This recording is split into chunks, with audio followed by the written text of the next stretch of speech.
Dr. Zara Blackwood stepped off the transport ship onto Earth's surface, her silver uniform gleaming under the strange yellow sun. Everything here felt wrong to her trained senses. The air moved unpredictably, carrying dozens of different scents. That made no logical sense. On her home planet of Zarian Prime, the atmosphere was controlled, measured, perfect. Here, chaos ruled everything. She adjusted the small device behind her ear that would help her understand the local language. Sounds these Earth creatures made were so primitive compared to the clean, efficient communication methods of her people. But she had a job to do. As Zarian's top life scientist, she was here to study how these strange beings lived and worked together. Zara had volunteered for this mission because she genuinely wanted to understand Earth's wild ecosystems. Prime. Every living thing served a specific purpose. Plants grew in perfect rows, animals lived in designated zones, and even the weather followed predictable patterns. But Earth was different. Plants grew wherever they wanted, animals moved freely, and the weather seemed to change its mind constantly. The research station in the mountains of what locals called Peru was her new home for the next year. It was a small facility where scientists from different countries worked together to study the diverse life forms in the surrounding forests. Zara found this concept fascinating yet inefficient. On her planet, researchers worked alone or in carefully selected pairs to avoid any emotional complications. Her first day at the station, Zara met Dr. River Chen, a marine biologist who spent most of his time studying the coral reefs along the coast. River was different from the other humans she had observed during her brief orientation. While most humans seemed to waste energy on unnecessary facial expressions and vocal variations, River appeared more focused, more logical. "You must be the new researcher from the isolated northern territories," River said, extending his hand in the peculiar Earth greeting custom. Zara had practiced this gesture, but still found it strange to make physical contact with a stranger. "I am here to study symbiotic relationships in your ecosystems," Zara replied, her voice carrying the flat, measured tone that was normal on her planet. River noticed her unusual speech pattern but assumed it was due to her background from what he believed was a very remote and traditional community. River showed her around the laboratory, explaining the various projects in progress.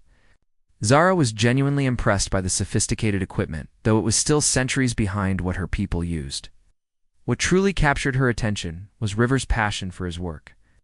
He spoke about dying coral reefs with an intensity that made his voice change pitch and his hands move in animated gestures. "These reefs are like underwater cities," River explained, his eyes lighting up in a way that made Zara pause. "Each coral polyp works with tiny algae to create something beautiful and alive. But the ocean is getting warmer, and they're dying. We're running out of time to save them." Zara watched his face carefully, trying to understand the strange energy she sensed from him. On Zarian Prime, scientists reported facts without any change in their vocal patterns or facial expressions.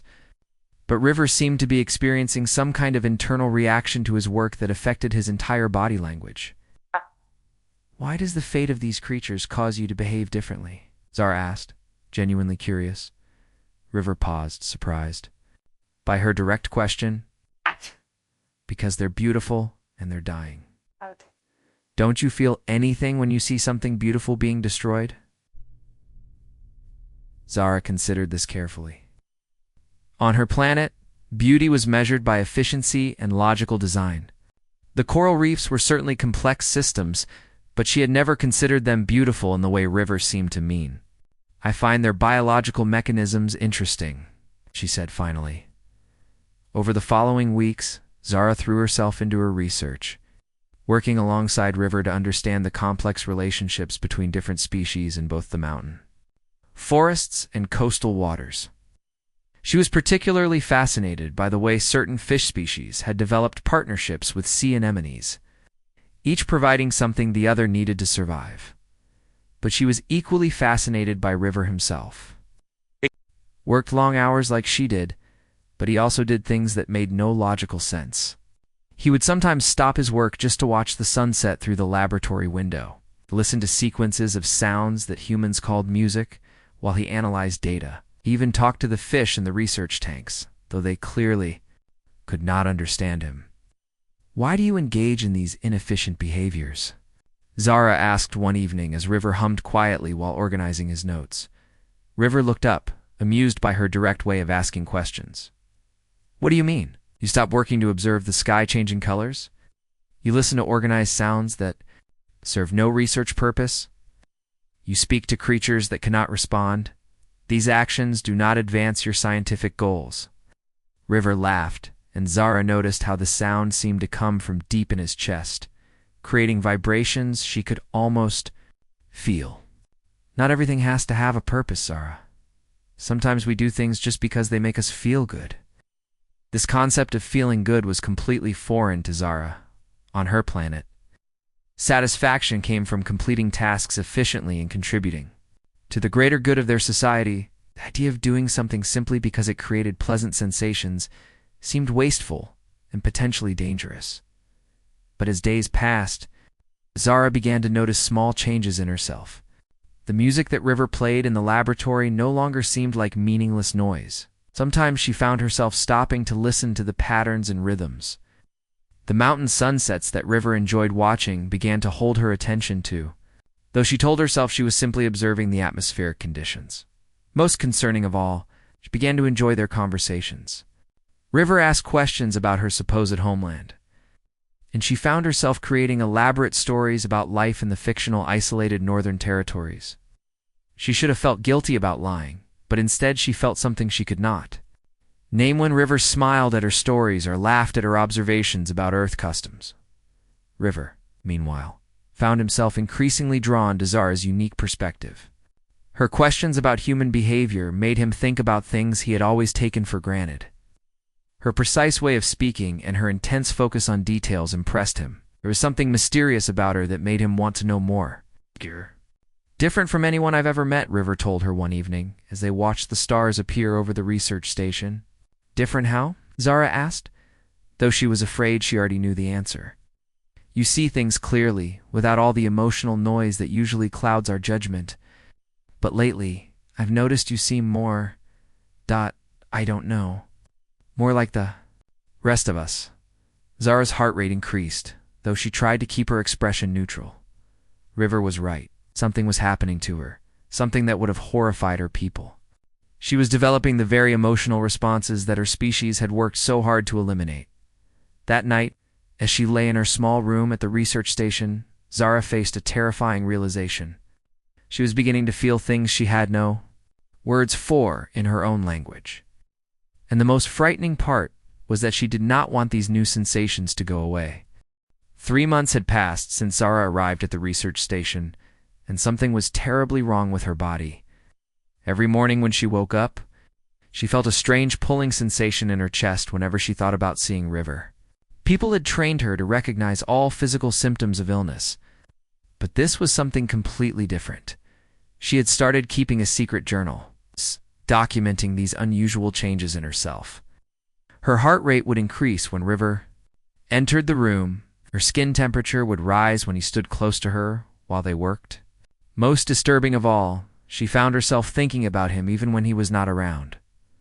One morning, while analyzing water samples from the coral reef, Zara noticed her hands were trembling slightly. River was explaining something about the chemical balance in the ocean, but she was not listening to his words. Instead, she was watching the way his eyes crinkled when he smiled, and how his voice got deeper when he was excited about his research. "Are you feeling all right?" River asked, noticing her distraction. "You seem different today." Zara quickly focused on her work, trying to ignore the warmth that spread through her body when he showed concern for her. "I'm functioning normally," she replied, though this was far from the truth. That afternoon, River had to make a dangerous dive to collect samples from a deeper part of the reef. Zara watched from the boat as he prepared his equipment, and for the first time in her life she experienced genuine fear. Not the logical caution that her people felt when calculating risks, but a deep, painful worry that something might happen to him. "The current is stronger than usual today," River said, adjusting his diving mask. "But I need these samples for the research. The coral in that area is showing signs of recovery, and I want to understand why." Zara felt her chest tighten as she watched him disappear beneath the surface. She had never felt anything like this before. Her people had eliminated such responses because they interfered with logical thinking. But as she waited for River to return, she realized that her concern for his safety was making her think more clearly about potential problems, not less.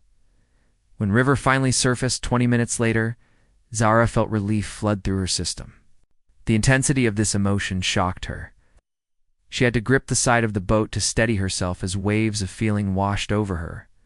"I got the samples," River said, climbing back onto the boat. "But something went wrong with my air supply. I had to surface faster than planned." Without thinking, Zara reached out and touched his arm, checking to make sure he was really safe. The moment her skin made contact with his, she felt a jolt of electricity that seemed to travel through her entire body. River felt it too, and for a moment they just stared at each other in surprise. "Zara," River said softly, "there's something I need to tell you."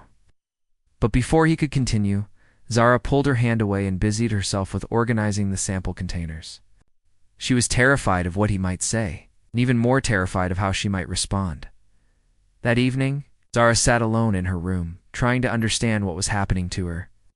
She had access to advanced medical scanners that could analyze her body chemistry, and what she discovered made her blood run cold. Her brain was producing chemicals that had been eliminated from her species centuries ago. Dopamine, serotonin, oxytocin, all the compounds that created emotional bonds and romantic feelings. According to her people's history, these chemicals had once caused wars, jealousy, and countless other problems. Her ancestors had found ways to suppress them through genetic modification, creating a peaceful society based on logic and efficiency. But somehow, being on Earth was reactivating these ancient pathways in her brain. The next day, Zara tried to maintain her distance from River, but it was impossible. They worked too closely together, and she found herself drawn to him like a magnet. When Dr. Lisa Park, a visiting researcher from Australia, arrived at the station, Zara experienced something completely new and terrifying. Lisa was brilliant, funny, and immediately interested in River's work. She laughed at his jokes, asked intelligent questions about his research, and seemed to understand him in ways that made Zara's chest burn with an unfamiliar pain. Zara recognized this feeling from her people's historical records: jealousy. One of the most dangerous emotions that had once torn their society apart. "Lisa has some great ideas about coral restoration," River told Zara enthusiastically. "She's developed new techniques that could help save the reefs faster." Zara nodded politely, but inside she was struggling with intense feelings of competition and possessiveness. She wanted to be the only one River talked to about his work. She wanted to be the only one who made him smile. These desires were so foreign to her nature that she felt like she was becoming a completely different person. That night, Zara made a decision that would have horrified her superiors back home. For immediate extraction, she decided to hide her emotional development. She began altering her daily reports to her home planet, removing any mention of her changing responses to Earth's environment. She told herself this was for the sake of her research, that she needed more time to understand Earth's ecosystems. But deep down, she knew the truth. She was staying because she could not bear the thought of leaving River behind. The next evening, River found her working late in the laboratory, analyzing data from their latest reef expedition. The station was quiet, with most of the other researchers having gone to bed hours ago. "You don't have to work so hard," River said, sitting down beside her. "The research will still be here tomorrow." Zara looked up from her microscope, and something in her expression made River pause. Her usual composure was gone, replaced by something vulnerable and uncertain. "River," she said quietly, "what happens when someone from your species begins to feel things they are not supposed to feel?" River moved closer, sensing that she was trying to tell him something important. "What kind of things?" Zara's heart was pounding so hard she was sure he could hear it. It's feelings that could change everything. It's feelings that could destroy the life they have always known. River reached out and gently took her hand. "Sometimes the most important feelings are the ones that scare us the most." As their fingers intertwined, Zara felt her carefully controlled world beginning to crumble. But for the first time since arriving on Earth, She was not afraid of the chaos that might follow. The morning River discovered her secrets started like any other day. Zara was in the communication room, sending her daily report to Zarian Prime through the encrypted channel hidden in her personal device. She had become skilled at lying to her own people, carefully editing out any mention of her emotional changes. Research proceeding normally, she spoke into the device. No complications with human interaction protocols. But as she finished her transmission, she heard footsteps behind. Her River stood in the doorway, his face pale with shock. In his hands was a small recording device that had accidentally picked up her transmission while he was reviewing audio notes from their latest dive. Zara, River said, his voice barely above a whisper. What language were you speaking? What did you mean by human interaction protocols? Zara's heart stopped. In all her careful planning, she had never considered this possibility. She looked at River's confused face and realized that her entire world was about to collapse. Can explain, she said, but River was already backing away from her. The recording picked up some kind of signal, River continued, his scientific mind trying to process what he had heard. It was coming from that device you always carry. Zara, what's really going on? For a moment, Zara considered lying again. She had become so good at creating stories about her fictional homeland. But looking at River's hurt expression, she realized she could not deceive him anymore. I am not from the Northern Territories, she said quietly. I am not from Earth. River stared at her for a long moment, then sat down heavily in the nearest chair. What are you saying? I am from a planet called Zarian Prime, Zara began, her voice shaking. I came here to study your species as part of a research mission. My people believe that humans are primitive creatures, driven by dangerous emotions. River's face went through a series of expressions, disbelief, confusion, and finally, anger. You've been lying to me this entire time? Yes, Zara admitted. But not about everything. My feelings for you, the way I have changed since being here, that is all real. Feelings? River stood up, pacing around the small room. You're an alien studying us like we're animals in a zoo, and you're talking about feelings? Zara felt tears forming in her eyes, another human response she had never experienced before. My people eliminated emotions centuries ago. We were taught that feelings only lead to pain and destruction. But being here, being with you, has awakened something in me that I thought was impossible. River stopped pacing and looked at her more closely. Are you saying you never felt anything before you came to Earth? Nothing like this, Zara said, wiping away the tears. On my planet, we mate through genetic matching. We work together efficiently. We do not laugh, we do not cry, we do not love. But you have shown me a different way to exist. Before River could respond, Zara's communication device began flashing with urgent signals. She looked at it with growing dread. What is it? River asked, noticing her expression. My superiors have detected changes in my behavioral patterns, Zara said, reading the message. They are sending an extraction team to bring me home. River felt his anger giving way to concern. What does that mean? They will arrive within 72 hours, Zara explained. When they take me back to Zarian Prime, I will undergo reconditioning to remove all traces of emotional development. The person I have become, the feelings I have discovered, will be erased completely. River sat down again, trying to process this information. You're telling me that in 3 days, you'll be gone forever, and you'll forget everything that happened? Between us, worse than that, Zara said. I will remember the events, but I will not understand why they mattered. I will look back on our time together as a period of temporary mental illness. River stood up and began pacing again. This is insane. You can't just let them take you. You do not have a choice, Zara said. My people have technology far beyond what exists on Earth. They can track me anywhere on this planet. If I resist, they will consider Earth a hostile environment and cut off all future contact. So you're just going to leave? River asked, his voice breaking slightly. Zara looked at him with all the emotion she had learned to feel. River, you have given me something I never knew existed. These past few months with you have been the most alive I have ever felt. But I cannot ask you to understand what it means to love someone who comes from a world where love is considered a disease.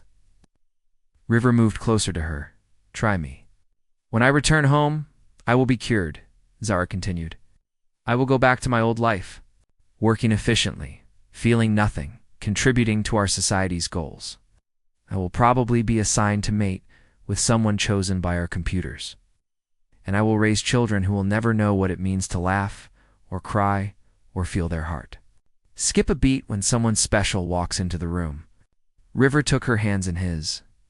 And you're okay with that? I was, Zara said honestly. Before I met you, that life seemed perfectly adequate. But now, the thought of returning to that existence feels like a kind of death. River pulled her into his arms, and Zara felt the warmth and safety she had come to associate with his embrace. Then don't go, he whispered. It is not that simple, Zara said, though she did not pull away. If I stay, I will be cut off from everything I have ever known. My family, my career, my entire identity. I will be alone on a strange planet. You won't be alone, River said firmly. You'll have me. Zara looked up at him, seeing the determination in his eyes. River, you do not understand what you are asking. My people will never stop looking for me. I will never be able to go home again. Maybe home isn't a place, River said. Maybe home is wherever you feel like you belong. As they held each other in the small communication room, Zara felt the weight of an impossible decision pressing down on her. In 3 days, she would have to choose between everything she had ever known and everything she had learned to love. The scariest part was that she was no longer sure which choice would be harder to make. Outside the window, the sun was setting over the mountains, painting the sky in colors that still took her breath away. On Zarian Prime, sunsets were calculated and predictable here on Earth. Each one was different, unpredictable. It's beautiful in its own way, just like the feelings that had grown in her heart. The extraction team arrived exactly when Zara had predicted. 3 figures in sleek silver suits materialized in the forest clearing near the research station, their advanced technology making no sound as they landed. Zara watched them through the laboratory window, her heart heavy with the knowledge that her time on Earth was ending. Leading the team was Dr. Vera Stone, Zara's former mentor and the person who had trained her for this mission. Vera had been like a mother to her on Zarian Prime, guiding her through her scientific education and career. Seeing her now, Zara felt a complex mix of emotions that would have been impossible for her to experience just months ago. Zara, Vera said as she entered the research station, her voice carrying the flat, emotionless tone that Zara remembered from home. You look different. I feel different, Zara replied honestly, knowing there was no point in hiding anymore. Vera studied her with clinical interest. Yes, I can see the contamination in your facial expressions and vocal patterns. Do not worry. Our medical team has developed new reconditioning techniques that will remove all traces of this emotional infection. River, who had been standing quietly beside Zara, stepped forward. She's not infected. She's evolved. Vera looked at River with the same interest she might show a lab specimen. The human male who has caused this regression. Fascinating. I have never seen a non-Zarian being who could trigger such a strong emotional response. It's not a regression, River said firmly. Zara has become more than she was before. She's learned to feel joy, creativity, love. These aren't weaknesses, they're strengths. Vera's expression did not change, but Zara could sense her disapproval. Young human, you do not understand our history. Emotions destroyed our civilization once.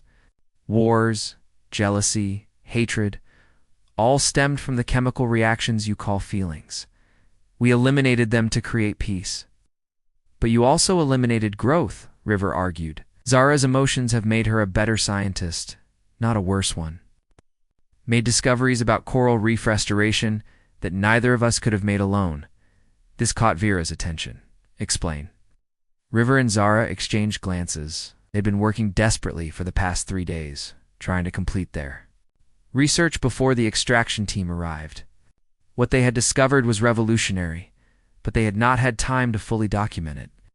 The coral reefs are dying because we've been thinking about them wrong, River said. We've been treating them like machines, trying to fix the chemistry, adjust the temperature, change the water conditions.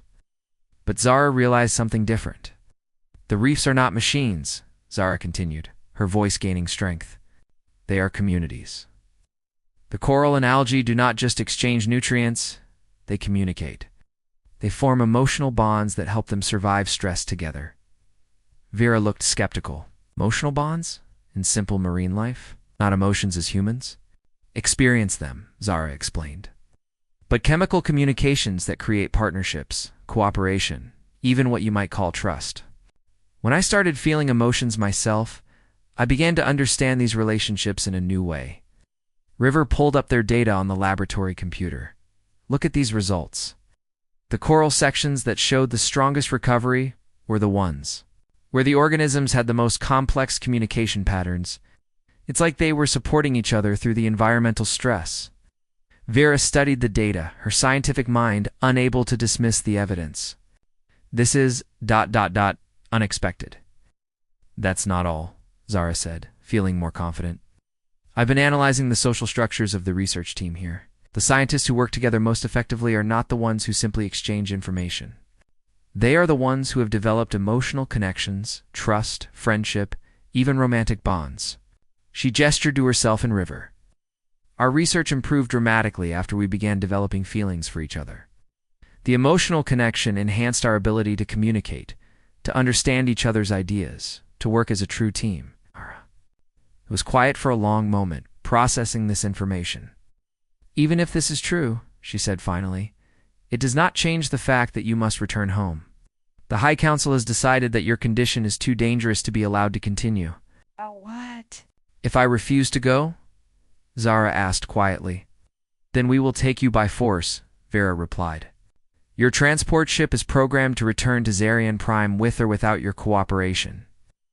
River stepped protectively in front of Zara. She's seeking asylum on Earth. You can't just kidnap her. We're not kidnapping anyone, Vera said calmly. Zara is a citizen of Zarian Prime. She has responsibilities to her people and her planet. This emotional contamination has clearly affected her judgment. Zara felt anger rising in her chest, another emotion that was foreign to her people, but had become part of who she was. My judgment has never been clearer. I choose to stay on Earth. You choose. Vera looked genuinely confused.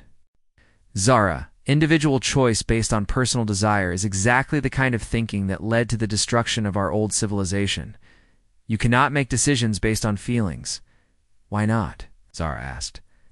My feelings have led me to better science, deeper understanding, and genuine happiness. What has pure logic given me except emptiness? Vera activated a device on her wrist, and suddenly the room was filled with a low humming sound. I am sorry, Zara, but I cannot allow you to infect others with this emotional instability. The transport beam will activate in 60 seconds. River grabbed Zara's hand. There has to be another way. Zara looked at him with tears in her eyes.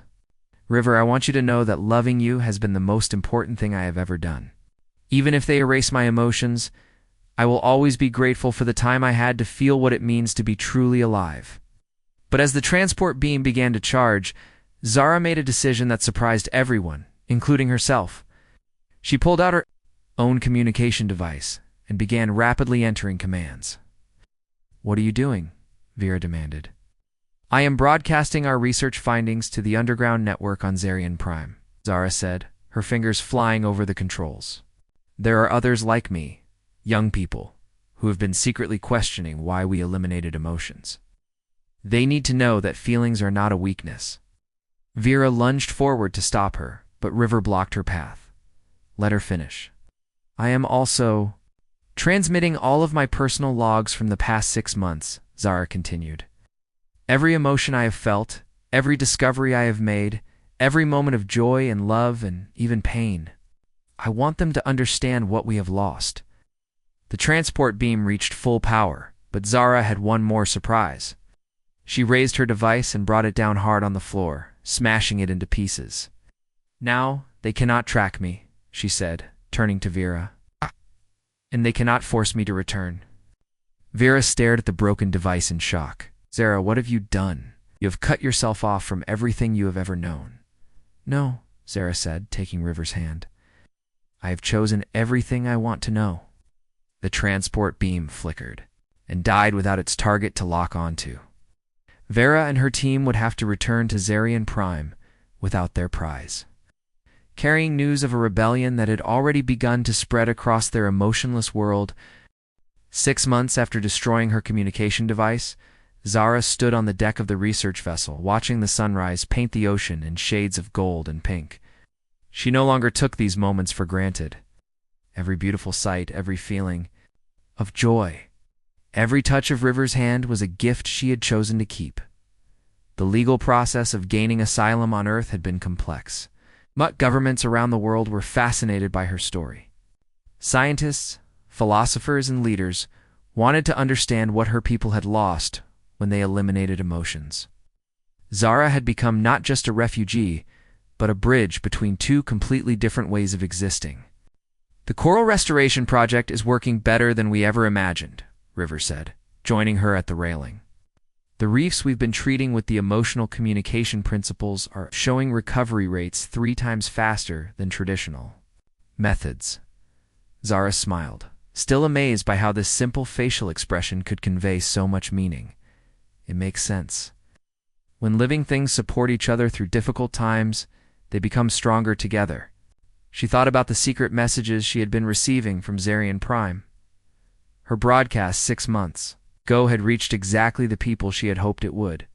Young scientists, artists, and thinkers who had always felt something was missing from their perfectly ordered lives. "I received another encrypted message yesterday," Zara told River.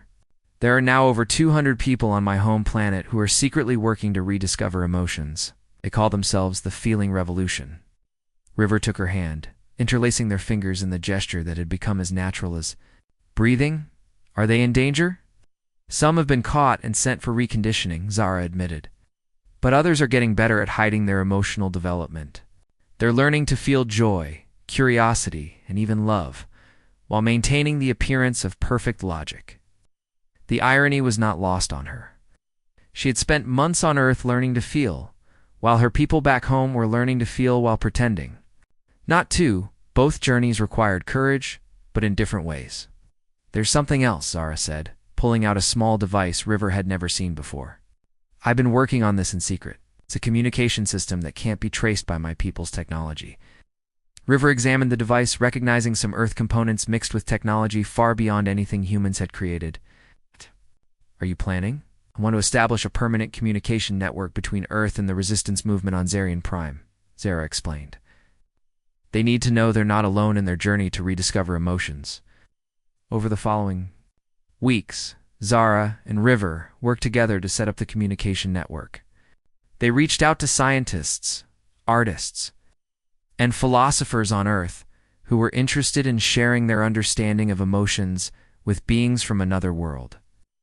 The response was overwhelming. The first successful communication session took place. On a quiet evening at the research station, Zara activated the device, and suddenly the laboratory was filled with voices speaking in the musical language of Zarian Prime. "Dara, is that really you?" The voice belonged to Dr. Kane Brooks, a young scientist who had been Zara's classmate before she left for Earth. "We thought you were dead." "I am more alive than I have ever been," Zara replied in her native language, then switched to English, so River could understand. "Kane, I want you to meet River. He is the human who taught me what it means to love." River spoke into the device, his voice carrying warmth and acceptance. "It's an honor to meet you, Kane. Zara has told me so much about your courage in pursuing emotions despite the risks." "The risk is worth it," Kane replied, his voice carrying inflections that would have been impossible for a traditional Zarian to produce. "Since I started feeling, my scientific work has improved dramatically. I see patterns and connections I never noticed before." More voices joined the conversation. Artists who had discovered beauty, teachers who had learned compassion, engineers who had found creativity. Each one shared their story of emotional awakening, and each one credited Zara's brave broadcast with giving them hope. "We want to do more than just hide our feelings," said Dr. Nova Chen, a biochemist who had been secretly developing ways to reverse the emotional suppression in her people. "We want to change our entire civilization." "That will take time," Zara cautioned, "and it will be dangerous. The High Council fears emotional beings more than any external threat." "Then we'll have to show them that emotions make us stronger, not weaker," Nova replied. "Just like you did." As the months passed, the communication network grew. Earth scientists began collaborating with Zarian rebels on projects that combined logical thinking with emotional insight. Artists from both worlds shared their work. Philosophers debated the nature of consciousness and feeling. But the most important, change was happening in individual hearts. Zara received daily messages from people on her home planet who were falling in love, creating art, laughing with friends, and experiencing wonder at the beauty of their world for the first time. "I never imagined that choosing to stay on Earth would start a revolution," Zara told River one evening as they watched the stars from their favorite spot on the beach. "Maybe that's what love does," River replied, pulling her closer. "It doesn't just change us, it changes the world around us." Zara thought about the coral reefs they had been studying, how individual organisms supporting each other had created something larger and more beautiful than any of them could achieve alone.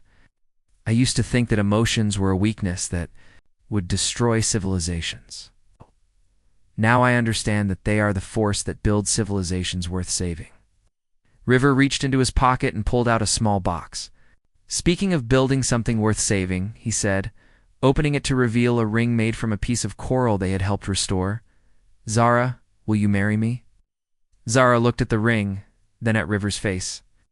Seeing all the love and hope and joy that had become the foundation of her new life, "Yes," she said, feeling tears of happiness on her cheeks. "Yes, I will build this new world with you." As they embraced under the star-filled sky, Zara realized that she had not just found love in River's arms, she had found a new way to exist. And somewhere across the galaxy, others were finding that same courage to feel, to love, and to choose hope over fear. The revolution had begun with a single choice to stay. Now it was spreading across worlds, one heart at a time.